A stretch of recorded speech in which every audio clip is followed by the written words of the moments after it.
Just finished packing up my campsite from last night. Had to do a little bit of wild camping. My original plan was there's an agroturismo, or was noted on the route map that there's an agroturismo probably another 15 kilometers from here.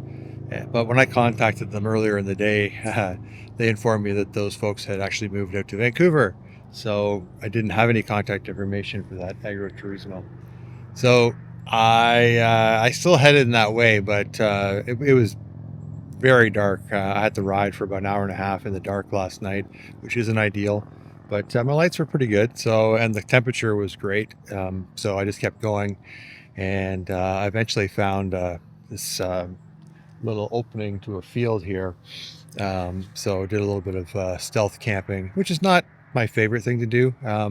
I know it's part of bike packing, wild camping, stealth camping, but you're on somebody's land, so my without permission, and that's not the coolest thing as far as I'm concerned. But if you have to do it, make sure you leave no trace. And in fact, I picked up some garbage actually I found here, so I'm actually trying to leave the place better than I found it. So make sure if you have to do it, you leave no trace, and respect the land and the farm and the property that you're taking or making use of. So anyways, plan today is I'm gonna actually haven't had coffee or breakfast yet. There is a town called Ayr about 10 kilometers from here, and apparently there's a little place to get coffee there. And even if there's a park, I'll just set up and I'll make myself some cereal there. But I just want to kind of get moving and try to warm up a little bit. It's not cold, but it is damp, and I want to kind of get moving and warm the bones a bit. So anyways, time to get moving. Day 2. I didn't know it last night, but if I'd got another 40 meters, 50 meters, I would have come to this Trestle bridge. And I'm not sure if you can see the shadow or the silhouette out there, but there's a great blue heron out there. And that's the 3rd one I've seen on this trip. Pretty amazing.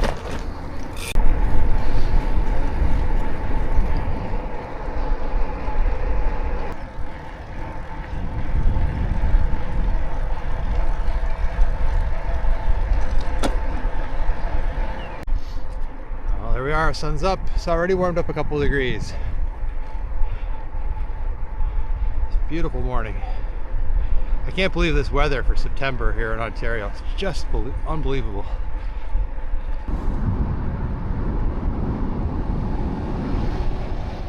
That looks like a challenge.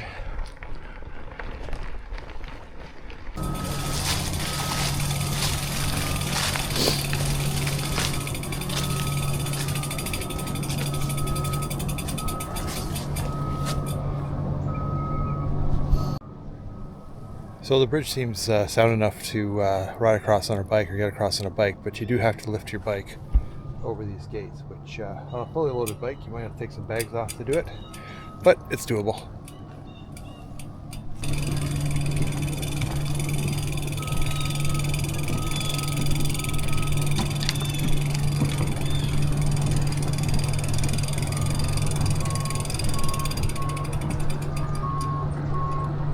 I guess this is why the bridge is closed. There's a few boards like that along the way.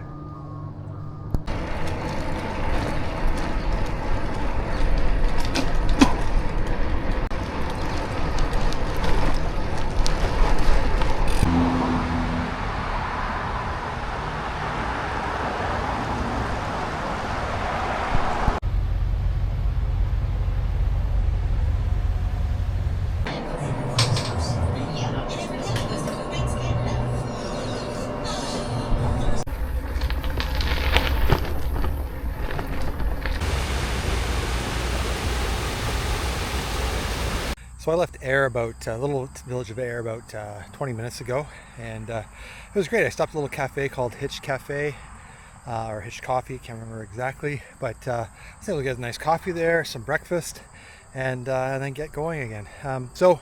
The GNR and the GNR Light, they kind of backtrack on itself. It's kind of like a figure 8 pattern. So right now I'm kind of backtracking areas I was before.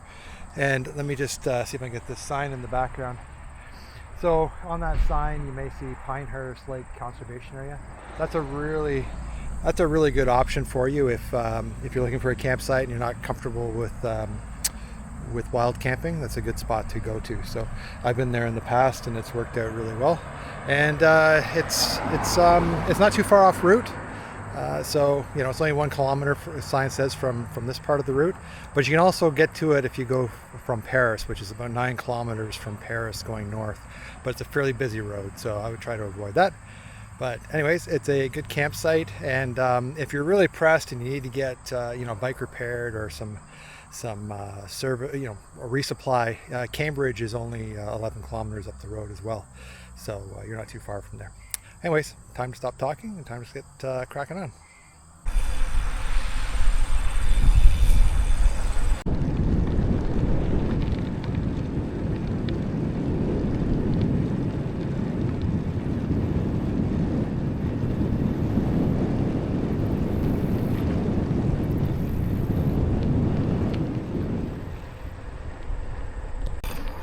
All right, we're coming up on our first set of trail for day 2, for me anyways, for my day 2. There we go.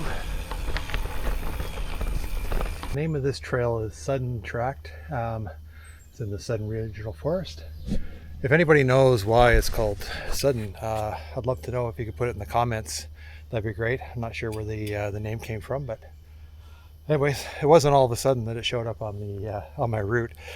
It was there on the trail. Anyways, enough of my bad jokes. Time to get riding. So far, this trail is nice and flowy, nice and smooth. Kind of a nice break from the gravel roads. It's also nice and cool in here with the shade. So after the Sudden Track, you get back onto some pavement, and then there's a trail that brings you through this field. Just a short trail, and connects you to the next concession road up here.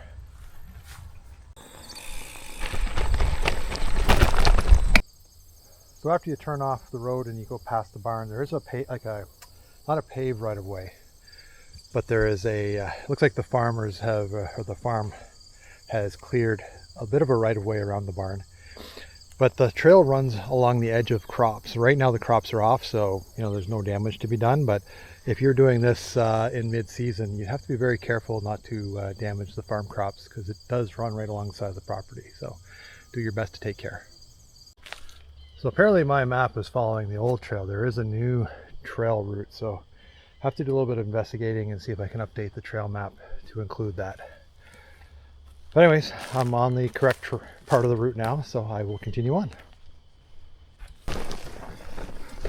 Oh, the light in here is amazing. The leaves turning and the sun coming through the trees. It's pretty spectacular. What a great trail.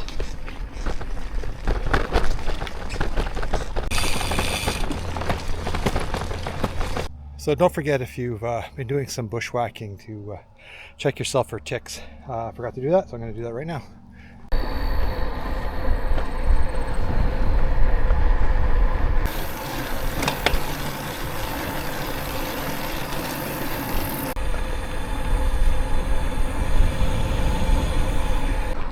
Well, let's find out what this means.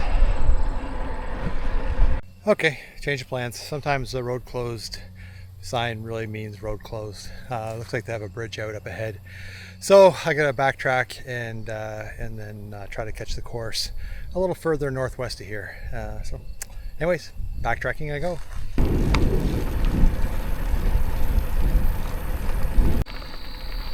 Well, here we go again. Let's see if it's really closed. So the bridge is definitely passable by bicycle, and looks like to be a nice spot down over here if you needed to camp for the night. It's noted on the map as well. Beautiful spot though, really nice spot.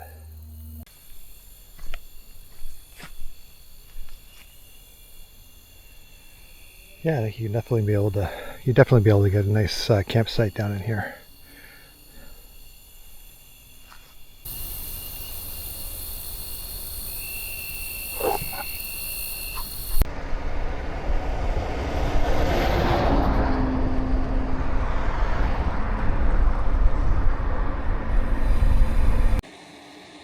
So I decided to stop here in New Hamburg to make some lunch. It's about 1 o'clock, and I'm starting to get a little peckish, so time to have my breakfast for lunch. I brought oatmeal to make for breakfast, but as you saw in the video, this morning I decided to go out for breakfast and get my coffee. So anyways, gonna make my breakfast now and fuel up for the rest of the afternoon.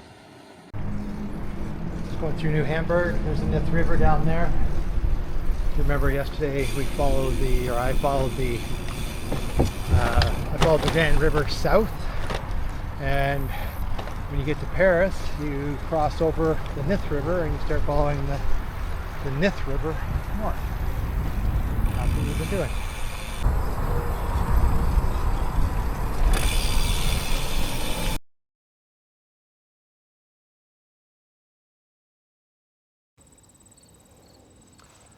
Okay, so change of plans. I didn't end up finishing the GNR Light. I have finished it before, so I wasn't too concerned about not missing out on something, but probably did miss some of the best section of it because you're out in farm country, and this time of year with the colors changing, it's just spectacular. But I had a situation with my sleeping pad where I put a hole in it, and the field repair I tried didn't work. I have a friend who has a saying that it goes, any fool can be uncomfortable. And I didn't feel like sleeping on rocks and the ground, considering I've already done that trail before. But I have done it. I've included some photos here of parts of the section. But this time of year, heading into, say, the second week of October, will probably be a spectacular time to do the route, just because the fall colors, the trees changing, the harvest happening. It's a really good time of year to be out there. And St. Jacobs is a nice place to be, finish the ride in October, any time of year, but in October, because they have good restaurants and you should try them out. So until next time, keep the rubber side down.